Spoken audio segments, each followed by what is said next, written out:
Patay ang 69 anyos nga habal-habal driver human nagsungag ang gimanehong sakyanan sa kasugat nga laing motorsiklo sa General Santos City.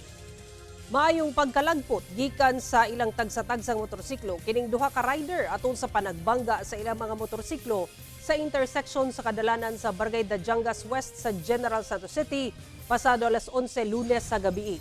Apan dead on the spot ang 69 anyos nga lalaking habal-habal driver nga naka-color orange nga long sleeves. Samtang kritikal ang laing 24 anyos nga lalaking rider nga naka-color blue t-shirt. Kinsa gituuhan sa kapulisan nga hubog.